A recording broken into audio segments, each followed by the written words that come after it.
عمران خان صاحب کہتے ہیں کہ جنگل کے بادشاہ نے، اب جو پچھلی ٹویٹ میں انہوں نے واقعے کا ذکر کیا تھا اسی کا حوالہ دوبارہ سے دیا ہے اور کہا کہ عہدے سے برطرفی کے بعد زلفی بخاری کے ذریعے، اس میں جو تھوڑی انفارمیشن ایڈ کی ہے وہ زلفی بخاری ہے جنہوں نے ایک میڈیم کی طرح کام کیا، اور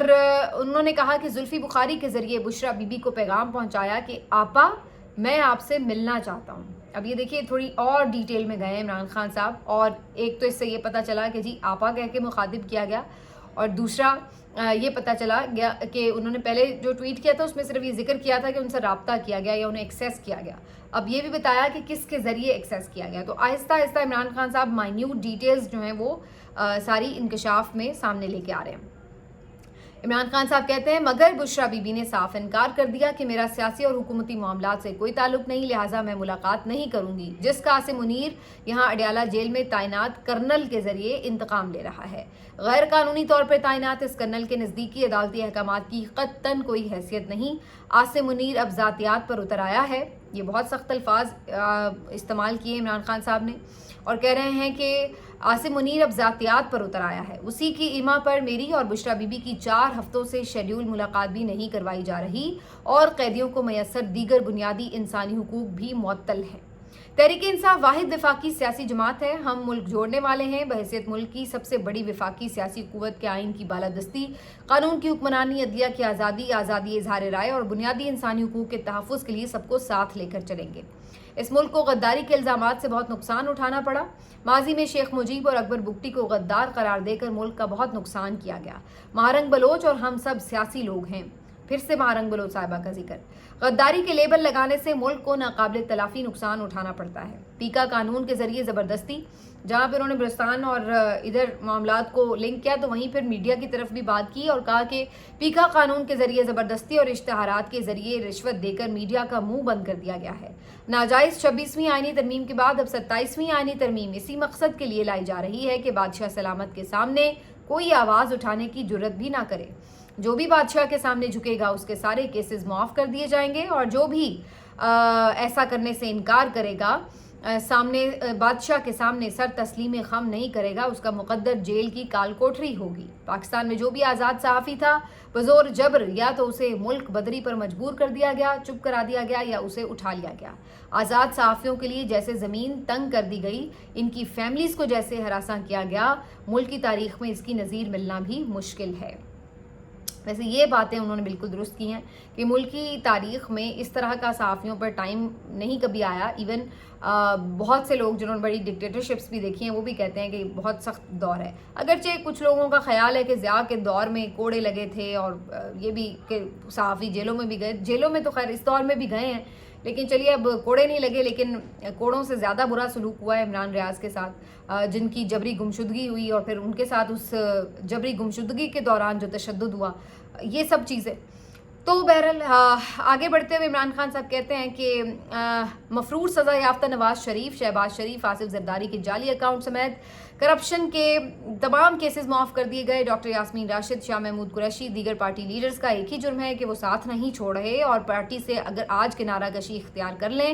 اور مطلوبہ بیان دے دیں تو آج ہی انہیں ناجائز قید سے رہا کر دیا جائے گا۔ آج تک قوم کسی ناانصافی کو نہیں بھولی، جسٹس منیر کا ناجائز فیصلہ بھی قوم کی یادداشت میں تازہ ہے، اور یہ قوم کبھی بھی قاضی فائز عیسیٰ کے انصاف کے منصب پر بدترین کردار کو فراموش نہیں کرے گی۔ قوم سب ججز کو دیکھ رہی ہے کہ کون تاریخ کی درست سمت میں آئین و قانون کے ساتھ کھڑا، اور کون جسٹس منیر اور قاضی فائز عیسیٰ کی طرح بادشاہ سلامت کے حکم کی بجا آوری میں قوم کے حقوق غصب کرنے کے در پہ ہے۔ پھر عمران خان صاحب کہتے ہیں کہ اسی طرح قوم تاریخ کی درست سمت میں کھڑے صحافیوں، وکیلوں اور سیاستدانوں کو بھی دیکھ رہی ہے کہ کون آئین، جمہوریت اور بنیادی انسانی حقوق کے ساتھ کھڑا ہے، اور کون بادشاہ سلامت کے حکم کی پیروی میں انہیں روند رہا ہے۔ جو سیاستدان لیلوں کی طرح، ایک دفعہ پھر انہوں نے ورڈ کا استعمال کیا کہ جو سیاستدان لیلوں کی طرح اسٹیبلشمنٹ کی رسی سے لٹکے ہوئے ہیں، قوم انہیں کبھی معاف نہیں کرے گی۔ یہ ان کی ساری آج کی گفتگو۔ تو آپ دیکھ سکتے ہیں کہ انہیں بھی اس بات کا اندازہ تھا کہ یہ عید سے پہلے ان کا آخری ٹویٹ اور آخری ملاقات، آخری گفتگو ہے۔ جب بھی ان کی ملاقات ہوگی وہ فیملی سے ہو یا کوئی کیسز لگیں تو وہ عید کے بعد ہی ہوگا. تو اس لیے انہوں نے بڑا کمپریہنسو ٹویٹ بنایا ہے جس میں ان کو ظاہر اندازہ ہوگا کہ دو باتیں کون سی زیادہ ہٹ کی ہیں پچھلے ٹویٹ کی, تو انہوں نے ان کی مزید ڈیٹیلز, مائنیوٹ ڈیٹیلز جو ہیں وہ بھی شیئر کر دی ہیں. ساتھ میں انہوں نے عدلیہ اور صحافیوں کا بھی اس دفعہ زیادہ ذکر کیا ہے, سیاستدانوں کا بھی ذکر کیا ہے. تو اس طریقے سے انہوں نے قوم کو پیغام دے دیا ہے کہ جی تیار رہیں عید کے بعد کال کے لیے بھی. اور اب یہ سب چیزیں شو کیا کر رہی ہیں؟ شو یہ کر رہی ہیں کہ عمران خان آل آؤٹ جا رہے ہیں. شو یہ کر رہی ہیں کہ عمران خان ایک تحریک کے لیے اب کوئی راستہ پیچھے کا یا انڈر گراؤنڈ یا کوئی ادھر ادھر کا باریک تنگ گلی کسی قسم کی کوئی چیز نہیں چھوڑ رہے, اور وہ یہ سمجھتے ہیں کہ واقعتاً اس نظام کو بدلنا ہے, اسی لیے وہ اس میں کوئی گنجائش نہیں رکھ رہے. اور اگر ان تمام سختیوں کا مقصد یہ تھا کہ کسی طرح ان کو خاموش کرایا جائے تو یہ الٹا پڑ رہا ہے, اور نظر یہ آ رہا ہے کہ عمران خان صاحب خاموش ہونے کے بجائے زیادہ زور سے بول رہے ہیں, اور اب وہ ایسی چیزیں بھی سامنے لا رہے ہیں جو دوسری طرف بھی باہم تکلیف پہنچائیں گی اور پہنچا رہی ہیں. تو اس کا اثر ہمیں نظر بھی آ رہا ہے. تو یہ جو ساری چیزیں ہیں اب یہ بہت کلیئر ہیں, اور میرا نہیں خیال ہے کہ اس میں مفاہمت کی کوئی گنجائش نظر آ رہی ہے. یہی وجہ ہے کہ جو مفاہمت کے دعوے دار تھے یا اس کے حامی لوگ تھے پارٹی کے اندر بھی, وہ بھی اب مکمل طور پر آپ کہہ سکتے ہیں کہ خاموش ہو چکے ہیں, کیونکہ انہیں آئیڈیا ہو چکا ہے کہ ان کی کوششیں رائیگاں گئی ہیں. اور اس معاملے کے اوپر عمران خان صاحب نے جو پیچھے جنگ کی وجہ سے ایک نرمی بھی دکھائی ہے, وہ اس کا عمران خان صاحب سمجھتے ہیں کہ پراپر رسپانس نہیں آیا, تو اس لیے اب ان کی بھی ٹون میں زیادہ پہلے سے زیادہ ایگریشن نظر آ رہا ہے. تو اس ساری کے بعد علی امین گنڈا پور صاحب کی عمران خان صاحب سے کوئی 2 گھنٹے کے قریب, زیادہ ہی شاید اس سے بھی طویل میٹنگ ہوئی, اور جو لوگوں کو عمران خان صاحب نے بلایا تھا خیبر پختونخوا سے 6 لوگ پارٹی کے, ان کو نہیں ملنے دیا گیا. وہ بیچارے آج بھی اڈیالہ کے دور کہیں کسی ناکے پہ کھڑے کھڑے انتظار کر کے چلے گئے. علی امین گنڈا پور صاحب کو آج کوئی رکاوٹ نہیں ملی, ان کو فل پروٹوکول کے ساتھ بھیج دیا گیا, اور وہ جب آج گئے ہیں انہوں نے مختلف موضوعات پہ ظاہر بات کی. بتایا یہ جا رہا تھا کہ جی بجٹ یہ وہ ان تمام چیزوں پہ میرا نہیں خیال ہے کہ اس پہ کوئی بہت زیادہ گفتگو ہوئی ہو. ظاہر ہے کہ عمران خان صاحب پہلے کون سا خیبر پختونخوا کا بجٹ خود بناتے ہیں, تو کچھ گائیڈ لائنز ہی ہوتی ہیں, وہ ضرور انہوں نے شیئر کی ہوں گی, لیکن زیادہ جو چیزیں ہیں وہ ظاہر ہے اوور آل جو اس وقت ملکی سیاسی صورتحال ہے اسی کے اوپر بات ہوئی ہے. اور عمران خان صاحب نے علی امین گنڈا پور صاحب کی بھی ٹھیک سے, جس کو کہتے ہیں نا, پورا ان کا مائنڈ بنایا, اور وہ مائنڈ جو ہے وہ ان کا بعد میں ریفلیکٹ ہوتا نظر آ رہا ہے ان کی گفتگو سے. کیونکہ علی امین گنڈا پور صاحب کی جو گفتگو اسلام آباد ہائی کورٹ میں تھی آپ وہ سن لیں, اور اس کے بعد جو اڈیالہ میں عمران خان صاحب سے ملاقات کے بعد گفتگو ہے آپ وہ سن لیں, آپ کو فرق پتہ چل جائے گا. ایک اور چیز جو امپورٹنٹ ہے وہ یہ کہ پہلے علی امین گنڈا پور صاحب عمران خان صاحب سے جب مل کے جاتے ہیں تو واپسی میں گفتگو نہیں کرتے, لیکن یہ جو ملاقات تھی اس کے بعد علی امین صاحب نے باقاعدہ گفتگو کی اور ٹھوک بجا کے کی, ٹھیک قسم کی انہوں نے یہاں پر تند و تیز گفتگو کی, اور جو عمران خان صاحب سے ملاقات کا تازہ اثر تھا وہ نظر آ رہا تھا. یہ الگ بات ہے کہ کسی اور جگہ ان کی ملاقات ہو تو شاید وہ اثر پھر خود ہی دھیما پڑ جاتا ہے, لیکن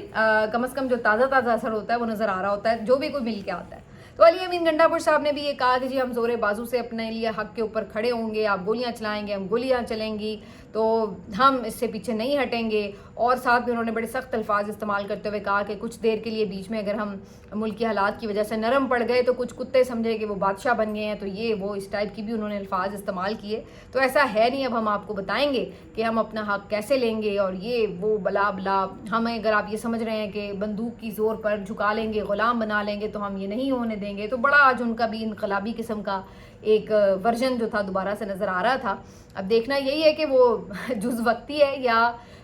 صرف ابھی باہر ایک انہوں نے جیسچر یہ دیا ہے, لیکن اندر جا کے کہیں کسی کو کہہ دیں گے کہ بس آپ کو پتہ ہے پھر خان کے ملاقات کے بعد کچھ یہ تاثر تو دینا تھا, ورنہ کریڈیبلٹی کا بھی ایشو ہو جاتا ہے. تو بہرحال اب یہ تو اللہ بہتر جانتا ہے, چیزیں کچھ ہی دنوں میں واضح ہو جائیں گی, لیکن آج انہوں نے کافی زوردار گفتگو کم از کم ضرور کی ہے. اب آگے بڑھتے ہیں جی, آپ کو بتائیں کہ امریکہ سے 2-3 اہم خبریں ہیں. ایک تو جی 59 کے قریب امریکی کانگریس مین نے ڈونلڈ ٹرمپ صاحب کو ایک خط لکھا ہے, اور اس میں انہوں نے یہ سفارش کی ہے, تجاویز دی ہیں کہ جو لوگ بھی پاکستان میں انسانی حقوق کی خلاف ورزیوں, عمران خان صاحب کو ناحق قید رکھنے اور جو جمہوری اسٹرکچر ہے اس کو کمزور کرنے میں انوالو ہیں، نامزد ہیں، ان لوگوں کے ساتھ آپ کی جو پیار محبت ہے وہ نہیں ہونا چاہیے، اور ان کے اوپر پابندیاں لگائی جائیں جس میں اس گورنمنٹ کے بھی لوگ اور ملٹری آفیشلز بھی ہوں۔ اور انہوں نے یہ جو پوری ریکمنڈیشن اپنے سگنیچرز کے ساتھ 59 کے قریب کانگریس مین نے ڈونلڈ ٹرمپ کو بھیجی ہے۔ اس کی اہمیت ہے جی، اس کی اہمیت ہے، ظاہری سی بات ہے، ان کا ایک سے ہے، وہ اس کا ایک اظہار کیا ہے انہوں نے، لیکن کیا اس سے فوری طور پہ کوئی تبدیلی آئے گی؟ فوری طور پہ کوئی تبدیلی نظر نہیں آئے گی، کیونکہ ابھی ڈونلڈ ٹرمپ صاحب اپنی کیلکولیشنز کے حساب سے چلتے ہیں۔ پہلے لگ رہا تھا کہ شاید ان کے آنے سے کوئی تبدیلی نظر آئے گی، یا کوئی وہ اس سلسلے میں پاکستانی آفیشلز کے اوپر شاید کوئی دباؤ ڈالیں یا کوئی بیک ڈور کوشش ہو، لیکن اب یہ بات وقت کے ساتھ عیاں ہوئی ہے کہ اس اسٹیبلشمنٹ کے ساتھ ان کے معاملات کسی حد تک سیٹلڈ ہیں۔ اب وہ تھرو MBS ہوئے ہیں یا ڈائریکٹلی کچھ چیزیں ہوئی ہیں، یہ ابھی ظاہر ہے دونوں چیزیں اس میں میٹر کر سکتی ہیں، لیکن بظاہر ایسا لگ نہیں رہا کہ کوئی ڈونلڈ ٹرمپ اس حکومت کے لیے مشکل ہیں یا مشکل بنے ہوئے ہیں۔ تو اس لیے مجھے ابھی ان کے کسی بھی حوالے سے فیصلے میں کوئی سختی فی الحال نظر نہیں آ رہی، لیکن اس کے ساتھ میں یہ کہہ دوں کہ ڈونلڈ ٹرمپ بہرحال ڈونلڈ ٹرمپ ہیں اور انپریڈکٹیبل ہیں، تو ان کے بارے میں آپ کبھی بھی کچھ نہیں کہہ سکتے۔ اگر آج یا کل کسی بھی بات پہ ایک دم ان کا میٹر گھومے اس موجودہ نظام سے کسی وجہ سے، تو وہ ایک دم اس معاملے کو جواز بنا کر ان کے خلاف کوئی بھی آرڈر پاس کر سکتے ہیں، کوئی بھی کارروائی کر سکتے ہیں، کوئی بھی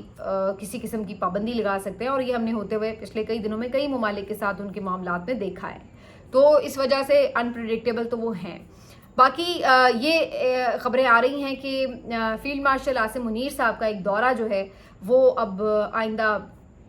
کچھ عرصے میں پلان ہے، اور امریکہ کا دورہ ہوگا، یہ ان کا پہلا، جبکہ ڈونلڈ ٹرمپ آئے ہیں اور انہوں نے چارج سنبھالا ہے، تو اس کے بعد یہ ان کا پہلا دورہ ہوگا۔ تو اس حوالے سے یہ خبریں بھی آ رہی ہیں کہ پاکستان تحریک انصاف کے وہاں کے جو لوگ ہیں یا اوورسیز کمیونٹی ہے، وہ وہاں پر کوئی احتجاج بھی پلان کر سکتے ہیں ان کی آمد کے موقع کے اوپر۔ آپ کو یاد دلا دیں کہ اس سے پہلے بھی ایک دفعہ یہ خبریں آئی تھیں پچھلے سال غالباً، کہ جب عاصم منیر صاحب نے وہاں جانا تھا تو یہ ان کا احتجاج کا پلان تھا، اور پھر شیر افضل مروت صاحب کے توسط سے انہوں نے وہاں جا کے یہ اناؤنسمنٹ کی کہ جی اس بارے میں پلان چینج ہو گیا اور ایسا کوئی احتجاج نہیں کیا جائے گا، اور پھر وہ احتجاج نہیں ہوا تھا، جس کے بعد پھر کافی آپس میں لوگوں کی تکرار بھی ہوئی اس معاملے کے اوپر، ایک تقسیم نظر آئی۔ تو کیا اس دفعہ بھی ایسا ہوگا؟ کیونکہ فی الحال اوورسیز کمیونٹی کے اندر بھی ایک تقسیم تھوڑی سی نظر تو آئی پچھلے دنوں میں، تو اس دفعہ کیا صورتحال ہوگی؟ اگر ایسا واقعی ہوتا ہے کہ جنرل صاحب وہاں جاتے ہیں اور وہاں پہ کوئی احتجاج کا معاملہ ہوتا ہے، تو اس کے بھی اثرات جو ہیں وہ کیا ہو سکتے ہیں، کیا وہاں پر اس کو کس انداز سے دیکھا جائے گا؟ تو یہ تمام چیزیں جو ہیں وہ کافی زیادہ میرا خیال ہے کہ اہمیت کی حامل بھی ہوں گی، اور اس کے اثرات بھی نظر آئیں گے۔ یہ الگ بات ہے کہ یہاں پر جو پاکستان کی قیادت ہے PTI کی، وہ شاید ان چیزوں کو ڈیفینڈ نہ کرے آگے اور نہ ان کا بوجھ اٹھائے، کیونکہ آج بھی آپ دیکھ لیں جو گفتگو تھی ان کی اور جو بعد میں چیزیں سامنے آئی ہیں، وہ ان چیزوں کو نہ تو ریپیٹ کرتے ہیں، نہ ری پوسٹ کرتے ہیں، نہ ان کو ڈیفینڈ کرتے ہوئے نظر آ رہے ہوتے ہیں، تو وہ تھوڑا سا بیچارے اپنے آپ کو سیف رکھ رہے ہوتے ہیں۔ تو لیٹس سی کہ اس بارے میں کیا ہوتا ہے، لیکن یہ بہرحال دونوں خبریں ہوں گی اس لحاظ سے امپورٹنٹ۔ آخر میں دو چھوٹی سی خبریں آپ کے ساتھ شیئر کر دوں۔ ایک تو جی عالیہ حمزہ صاحبہ کے ناقابل ضمانت وارنٹ گرفتاری جاری کر دیے گئے 9 مئی کیس میں، اور یہ کہا گیا کہ جی وہ پیش نہیں ہوئی، حاضری نہیں لگی ان کی اس وجہ سے، حالانکہ وہ اس سے پہلے حاضری معافی کی درخواست کر چکی تھیں، لیکن ان کی درخواست جو ہے اس کو مسترد کیا گیا، اور اس کے بعد ان کے ناقابل ضمانت وارنٹ گرفتاری جاری کیے گئے، جس کا واضح مقصد یہ نظر آ رہا ہے کہ چونکہ عالیہ حمزہ اس وقت بہت ایکٹیو ہیں اور کارکنوں کو بھی متحرک کر رہی ہیں، اور آنے والی تحریک میں بھی ان کا اس سلسلے میں اہم کردار ہو سکتا ہے، تو یہ عین ممکن ہے کہ ان کو اسی بہانے سے گرفتار کر لیا جائے، تاکہ جو پنجاب کی اگر کوئی اسٹریٹ موومنٹ بنتی ہے، کوئی اس طرح کی موبلائزیشن ہوتی ہے، تو اس سے پہلے ان کو کسی بھی طرح اریسٹ کر لیا جائے۔ اور دوسرا جو اہم معاملہ تھا وہ آپ سے چند دن پہلے جو ہم نے شیئر کیا کہ جو ایک شہری نے سرعام پیٹا ایک شہری کو، غریب شہری کو، اور بعد میں اسے سوشل میڈیا پر جب بات بہت وائرل ہوئی تو اس کو پکڑ لیا گیا تھا، تو میں نے آپ کو اسی وقت بتا دیا تھا کہ یہ معاملہ رفع دفع ہو جائے گا۔ تو آج یہی خبر ملی ہے کہ وہ سدھیر نامی لڑکا جس کو سلمان فاروقی نے پھینٹا لگایا تھا اور سڑک کے اوپر مارا تھا، اور اس کے بعد جو کچھ ہوا اس نے اس سلمان فاروقی کو معاف بھی کر دیا۔ پتہ نہیں کچھ لوگ تو کہہ رہے ہیں خود معافی مانگ لی کہ جی ہمیں کوئی مقدمہ کرنا ہی نہیں ہے سرے سے، اور یہ معاملہ جو ہے اس نے رفع دفع کرنے کی استدعا کی ہے کہ ہمیں کوئی پیروی نہیں کرنی۔ تو یہ پاکستان کے نظام کا ایک وہ چہرہ ہے جو ہم بار بار دیکھ چکے ہیں. ہم بار بار یہی دیکھتے ہیں کہ جو امیر آدمی ہے وہ غریب کو مارے یا جان سے مار دے یا اس کا کوئی بھی نقصان کر دے. وہ بیچارہ اتنا کمزور محسوس کرتا ہے کہ اسے پتہ ہے کہ اس کا یہ سسٹم جو ہے پاکستان کا اس کو سپورٹ نہیں کر سکتا, اور اس لیے وہ پھر لڑائی کا فیصلہ ہی ترک کر دیتا ہے اور وہ خود ہی دستبردار ہو جاتا ہے کہ مجھے کوئی کیس کرنا ہی نہیں ہے. اس کو کوئی امید ہی نہیں ہوتی کہ اس کو کوئی کسی قسم کی کسی طرح کی بھی انصاف کی امید ہی نہیں ہوتی, اور وہ سمجھتا ہے کہ بلکہ الٹا کچہریوں میں چکر لگیں یا فیسیں بھرے وکیلوں کی اور یہ سب ہو. وہ کہتا ہے یار جان چھڑاؤ, ہم ان سے کہاں لڑ سکتے ہیں, یہ امیر لوگ ہیں, بڑے لوگ ہیں. تو یہ عام طور پر ہم دیکھتے ہیں, اور یہ اسی طرح کا یہ والا معاملہ بھی ہوا ہے, تو انہوں نے بھی معاملے کو رفع دفع کر دیا. یہی شاید بات ہے جو عمران خان صاحب شروع میں بات کر رہے تھے اپنی ٹویٹ میں, کہ جو آپ کا نظام ہے وہ کمزور کو انصاف نہیں دے سکتا. اور یہ صرف ہم سیاستدانوں کی بات نہیں کر رہے, یہ ہم آپ کو دکھا رہے ہیں کہ عام آدمی جو ہے کیا واقعی اس کے لیے بھی اسی طرح کی صورتحال نہیں ہے. ملتے ہیں آپ سے اگلے ویلاگ میں, اپنا خیال رکھیے, اللہ حافظ.